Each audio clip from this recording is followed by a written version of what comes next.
오늘도 보고 싶었던 우리 벨리주아나 성도님들 함께 만나서 예배할 수 있어서 너무나 기쁘고 반갑고 좋습니다. 우리 계속해서 마태복음 5장의 팔복이라는 그 말씀, 복을 전해주는 그 말씀을 함께 통해서 은혜를 나누려고 합니다. 팔복의 말씀은 단순히 이렇게 저렇게 해야 한다는 행동 지침을 넘어서서 이 하나님 나라의 성품이 우리 안에 빚어지면서 나타나는 그런 모습들을 말하는 것이죠. 그래서 이 말씀들을 천국의 열쇠라고 부르는 것입니다. 오늘 우리가 집중해서 들어야 하는 말씀, 화평하게 하는 자는 복이 있나니 그들이 하나님의 아들이라 일컬음을 받을 것임이라입니다. 이틀 전에는 마침 광복절이었죠. 8월 15일은 우리 민족이 일제 압제로부터 자유와 평화를 다시 되찾게 된 날입니다. 단순히 전쟁이 없는 상태가 된 것이 아니라 우리가 잃어버렸던 이 자유와 주권이 회복된 날이었죠. 이 성경이 말하는 평화도 마찬가지입니다. 단순하게 전쟁이 없는 상태를 말하는 것이 아니라 잃어버렸던 관계, 잃어버렸던 질서가 하나님 안에서 회복되는 것을 말합니다. 2019년경에 제가 살던 뉴저지에 미국에서 두 번째로 큰 쇼핑몰이 열렸다는 그런 기사를 접하게 되었습니다.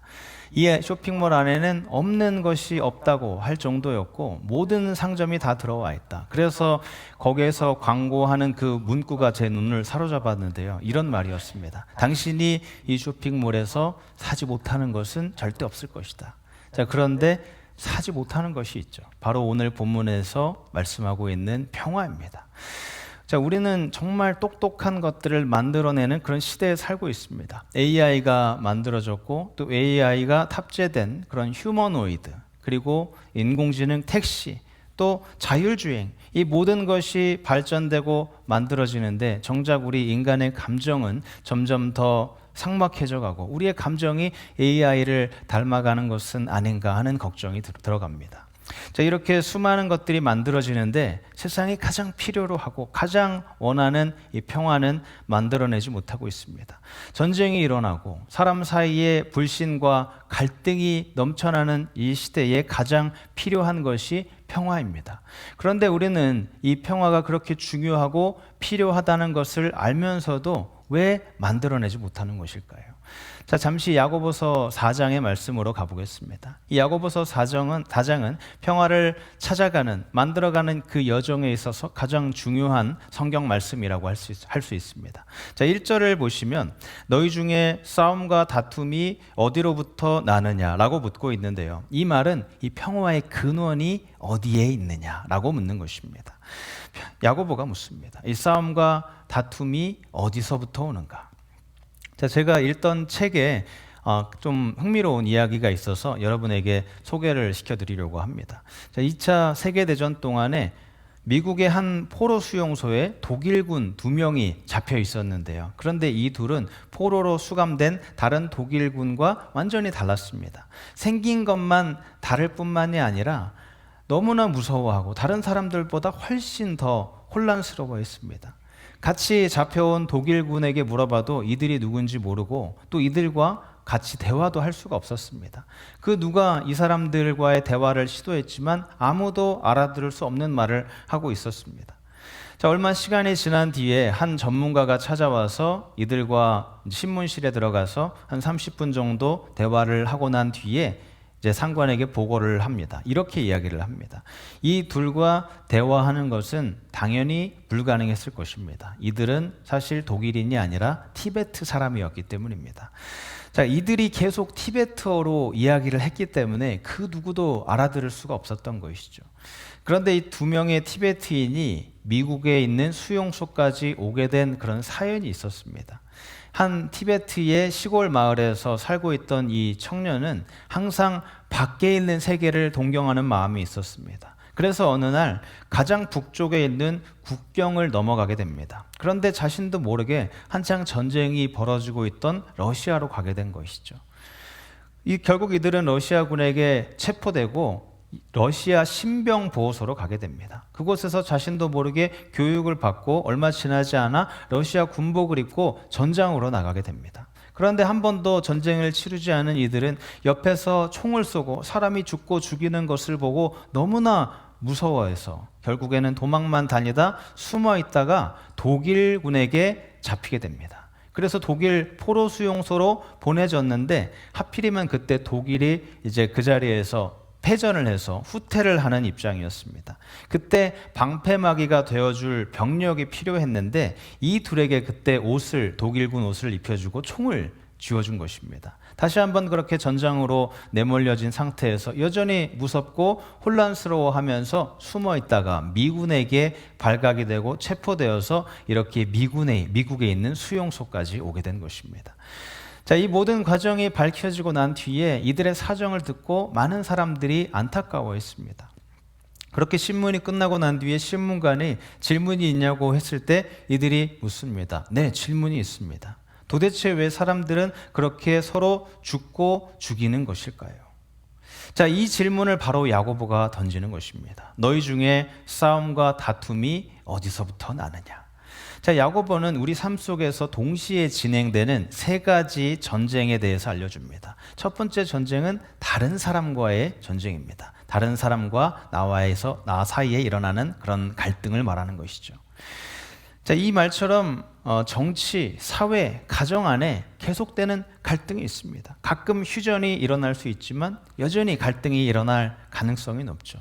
그리고 두 번째로 일어나는 전쟁은 바로 내 내면에서 일어나는 전쟁입니다.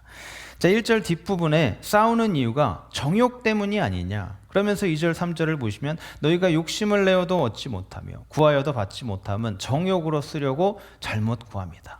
자, 내 내면에 일어나고 있는 전쟁, 이 전쟁의 원인이 바로 내 욕심 때문이라고 합니다. 이 욕심 때문에 내 내면이 갈등을 겪고 혼란이 일어나는 것입니다. 이 외부에서 일어나는 그런 갈등, 다른 사람과의 갈등의 원인은 바로 내 내면에서 일어나는 전쟁 때문이라는 것이죠. 자, 세 번째 전쟁이 있는데요. 바로 하나님과의 전쟁입니다. 자, 4절, 세상과 벗된 것이 하나님과 원수됨을 알지 못하느냐. 내면에서 일어나는 이 전쟁의 원인은 바로 하나님과 불화 때문입니다. 그래서 이사야가 이렇게 이야기를 합니다. 악인에게는 평강이 없다. 정리하면 이렇습니다. 우리는 이제 다른 사람과 갈등이 있고 다른 사람과 이 갈등 때문에 전쟁을 벌입니다. 그런데 이 갈등의 원인은 이 내면에서 전쟁이 있기 때문이죠. 이 내면에 이런 욕심과 같은 것 때문에 불화가 생기고 전쟁이 일어나는데요. 이 내면의 전쟁이 일어나는 근본적인 이유는 바로 하나님과 전쟁 중이기 때문입니다. 그래서 이 모든 불화, 모든 갈등, 전쟁의 근본적인 원인은 바로 하나님과 나와의 관계입니다. 하나님과 나와의 관계가 바로 서기 전까지는 우리가 화평하는 자가 아니라 문제를 일으키는 자가 될 수밖에 없는 것입니다. 이것을 꼭 기억해야 합니다. 하나님과 화목하기 전까지는 그 누구도 진정한 평화를 만들어갈 수가 없습니다. 오늘 본문을 통해서 하나님께서 원하시는 그 복, 진정한 평화를 어떻게 만들어 나아갈 수 있는지를 함께 살펴보도록 하겠습니다. 여러분과 먼저 함께 나누고 싶은 것은 이 진정한 평화, 이 평화란 과연 무엇인가 하는 것입니다. 자, 일단 평화는 이 타협하거나 협상하는 것이 아닙니다. 각 나라에 이 협상 전문가들이 있죠. 그런데 이들이 하는 것은 평화와는 전혀 관계가 없습니다.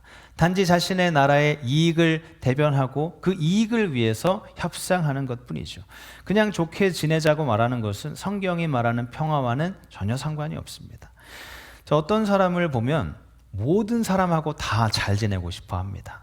한 사람도 자기를 미워하는 사람이 있으면 스트레스를 받는 이런 완벽주의 기질을 가진 사람이 있는데요. 그런데 그것은 불가능한 일입니다.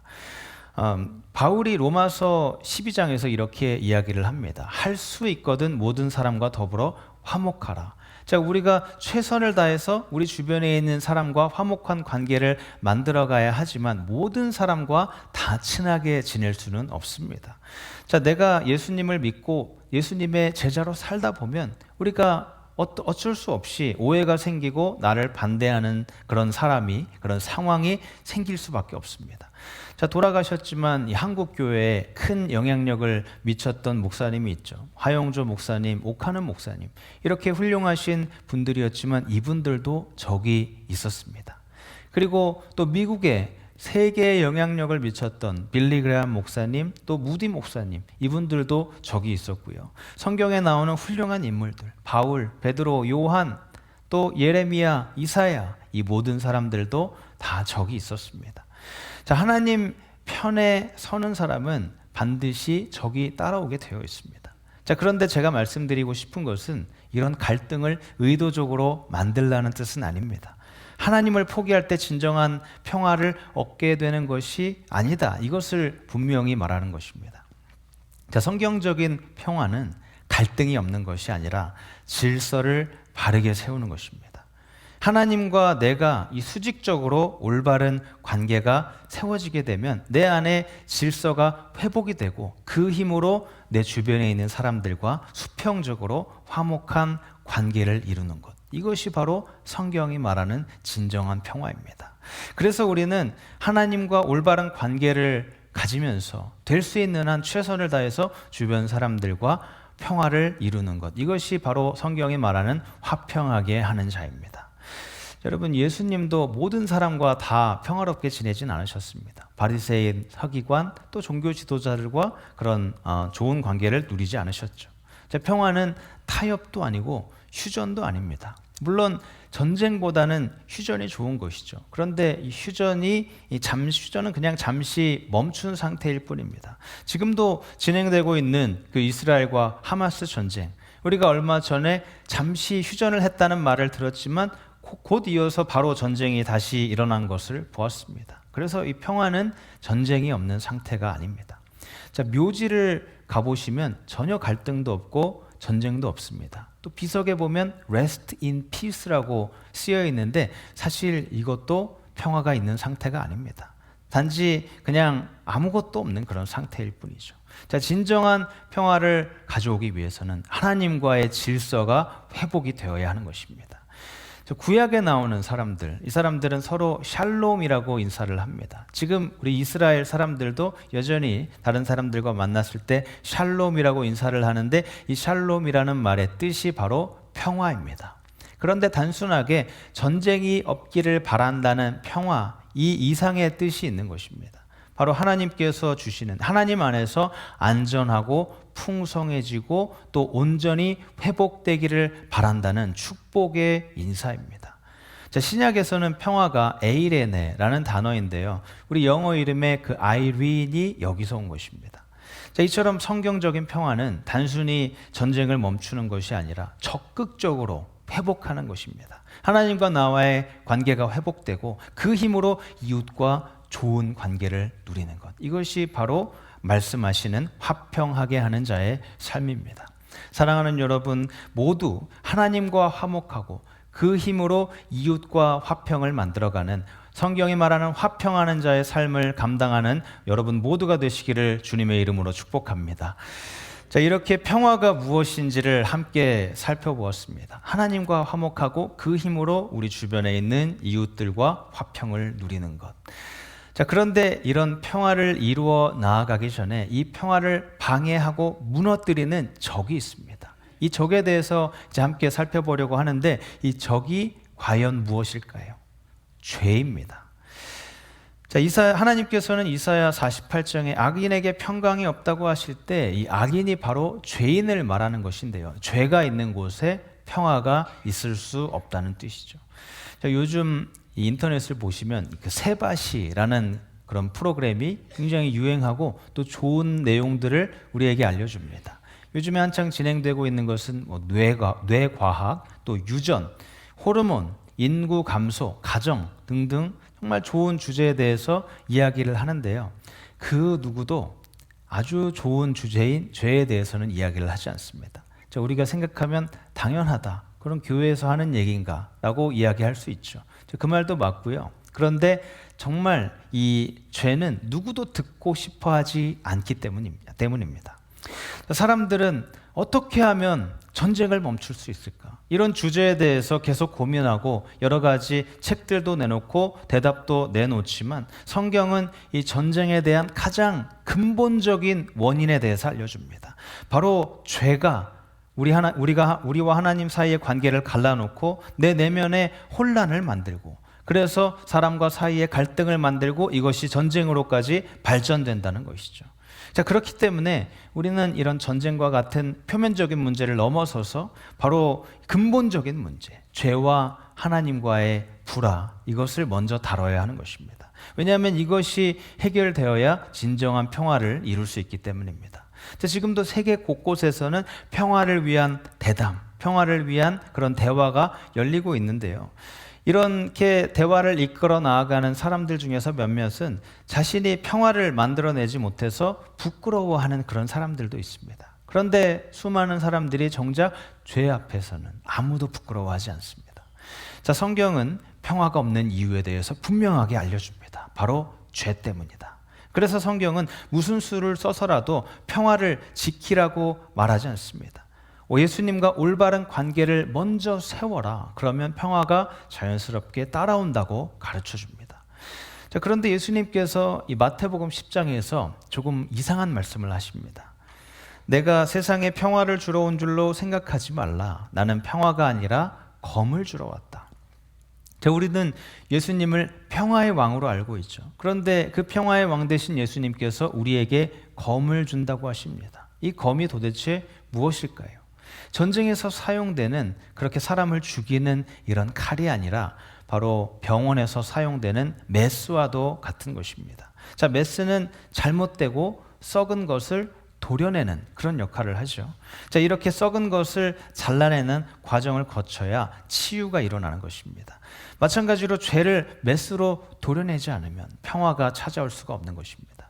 자, 하나님께서는 죄와 절대 협상을 하지 않으십니다. 그렇기 때문에 하나님의 자녀인 우리는 겉으로만 좋아 보이는 평화가 아니라 예수님처럼 죄를 정면으로 대항하는 그 길로 나아가야 합니다. 바로 그때 진정한 샬롬이 우리 안에 자리 잡게 되는 것입니다. 자, 예전에 제가 세계 역사에 대해서 공부하다가 넬슨 제독에 대한 이야기를 읽은 적이 있는데요. 이 넬슨은 영국 그런 해군의 영웅으로서 많은 프랑스와의 해상 전투에서 승리를 거둔 인물입니다. 자, 어느 날 이 해전에서 승리한 뒤에 패전한 그 프랑스 제독이 나타났습니다. 멋있는 군인 예복을 입고 어깨에는 반짝이는 견장을 달고 칼을 차고 자신은 패배한 것이 아니라는 그런 표정으로 나타나 넬슨 제독에게 악수를 청했습니다. 그때 넬슨 제독은 한 걸음 물러서서 이 프랑스 제독에게 이야기를 합니다. 먼저 칼을 내려놓으시오. 그 다음에 악수를 합시다.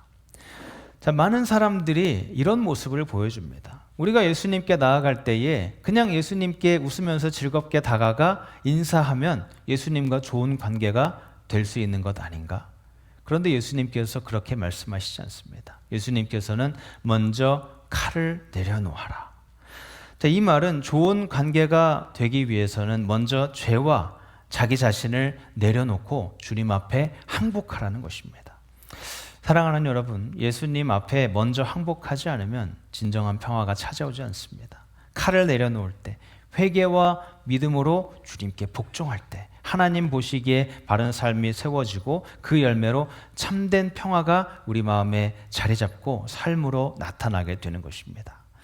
자, 이렇게 평화가 무엇인지 또 평화의 적이 무엇인지에 대해서 함께 살펴보았는데요. 자, 그렇다면 이 세상이 줄 수 없는, 그 어디에서도 구할 수 없는 평화가 어디에서 오는 것인지 이것을 함께 살펴보도록 하겠습니다. 자, 먼저 이 평화는 태초부터 하나님께서 계획하신 것입니다. 자, 예레미야 29장을 보시면 바벨론에 포로된 이스라엘 백성에게 하나님께서 말씀하십니다. 재앙이 아니라 평안, 즉 평화를 너희에게 주고 싶다. 자, 이 평화는 하나님께서 여러분을 향해 가지신 소원과도 같은 것입니다. 이 말씀뿐만이 아니라 성경의 많은 부분에서 하나님은 평강의 왕, 샬롬, 여호와 샬롬이라고 불리시고요. 또 신약에서는 평화의 왕이라고 불리십니다. 자, 이렇게 하나님이 평화라고 불리시는 이유는 우리에게, 그 마음속에 평화를 심어주시고 싶으신 이런 태초부터 계획이 있으셨기 때문입니다. 자, 그렇게 이 평화는 아버지 되시는 하나님에 의해서 계획이 되었을 뿐만이 아니라 아들 되신 예수님에 의해서 핏값으로 사진 것입니다. 자, 이것이 에베소서 2장에 잘 나타나 있죠. 에베소서 2장 13절. 이제는 전에 멀리 있던 너희가 그리스도 예수 안에서 그리스도의 피로 가까워졌느니라. 그는 우리의 화평이신지라. 자, 앞에서 말씀드린 것처럼 예수님께서는 죄와 타협하시는 것이 아니라 정면으로 부딪히십니다. 그렇게 십자가를 통해서 죄에 대한 벌을 우리 대신 받으시고 승리를 이루셨습니다. 그 승리에 자연스럽게 따라오는 것이 바로 화평이죠. 그래서 에베소서 2장처럼 예수님을 우리의 화평이라고 부르는 것입니다. 끼아라 루체 바다노라는 이탈리아 여성이 있었습니다. 이 여성은 어렸을 때 그 신실한 부모님의 기도를 통해서 이 세상에 태어나게 되었습니다. 어렸을 때부터 이 청소년 기독교 클럽에 조인해서 항상 말씀과 또 공동체 생활을 통해서 하나님께 전적으로 의존하는 방법을 배우게 되었습니다. 그래서 학교를 다니면서 또 여러 가지 그런 갈등과 또 어려움이 있었지만 그때마다 예수님께 나아가 눈물로 기도했습니다. 이 자신의 믿음을 항상 삶으로 드러내는 그런 삶을 살았던 사람이죠. 그런데 18살이 되었을 때 갑자기 어깨가 아파서 병원을 찾았는데 그때 내려진 진단이 바로 골수암이었습니다. 자, 그때 그러면서 수술을 앞두고 이제 어머니에게 이야기를 합니다. 만약 제가 죽게 된다면 하나님 앞에서 아름다운 그런 예배를 드려주세요. 그리고 이제 치료를 받고 나서 또 항암 치료를 받을 때 머리를 다 잃게 되었는데도 여전히 하나님 앞에 이렇게 기도했습니다. 주님, 이 고통을 주님께 바칩니다. 몸은 이렇게 힘들지만 십자가를 통해서 저에게 주시는 이 평안을 누리게 해주셔서 감사합니다. 자, 고통이 심해졌지만 끼아라는 계속해서 말했습니다. 저는 예수님께서 이루신 평안을 누리고 있고 앞으로도 계속해서 누릴 것입니다. 자, 결국 11번째 생일을 앞두고 끼아라는 예수님 품에 안겨서 하늘 고향으로 가게 됩니다. 자, 그녀는 그런 아픔 속에서 예수님께서 십자가를 통해 이루신 평화를 끝까지 누렸고 지금도 여전히 누리고 있을 것입니다. 자, 이처럼 아버지께서 평화를 계획하셨고요. 아들께서 그 평화를 사셨습니다. 자, 그렇다면 이 평화가 어떻게 우리에게 주어지게 되는 것일까요? 그 평화는 바로 성령님에 의해서 성령께서 이 갈라디아 5장에 나오는 성령의 열매 중에 하나인 그 화평을 우리 삶의 열매로 맺게 해주시면서 우리에게 전달해 주시는 것입니다. 예수님께서 요한복음 14장에 약속하신 말씀이 있습니다. 내가 또 다른 보혜사를 너희에게 보내서 너희와 영원토록 함께하게 할 것이다. 그리고 26절에 나오는 말씀, 성령이 모든 것을 가르쳐주고 예수님의 말씀을 생각나게 할 것이다. 자, 그러면서 27절에 이렇게 선언하시죠. 평안을 너희에게 끼치노니 이 평안은 세상이 줄 수 없는 평안이다. 자, 사랑하는 여러분, 이 말씀이 바로 예수님의 그런 유언과도 같은 것입니다. 평안을 너희에게 주노라. 자, 이것이 바로 하나님께서 태초부터 계획하시고 예수님께서 피를 통해 사시고 성령에 의해서 우리에게 전달된 것입니다. 자, 이제 마지막으로 여러분들과 나누고 싶은 것은 바로 나누고 싶은 주제는 평화의 에이전트입니다. 평화를 전하는 일을 하는 예수님의 에이전트를 말하는 것이죠. 그 에이전트가 누구죠? 바로 저와 여러분을 말하는 것입니다. 여러분은 하나님의 대리인, 즉 예수님의 대사로 부름받은 사람들입니다. 제가 예전에 기독교 신문에서 본 이 한 컷짜리 만화가 있는데요. 그리스도인의 서재라는 그림이었습니다. 그 안에 4단 서랍장이 있는데 첫 번째 단에는 거룩이라고 쓰여 있었고요. 두 번째 단에는 거룩이라고 쓰여 있었습니다.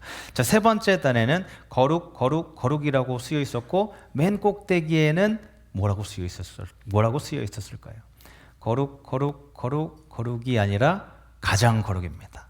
자, 가장 거룩. 이 말은 그냥 웃기기 위해서 사용된 그런 말이지만 정말 중요한 의미를 담고 있습니다. 여러분은 이 거룩하신 그 하나님, 거룩하신 하나님을 대표하는 사람들이라는 말이죠. 평화의 대사로 파송을 받은 그런 사람들입니다.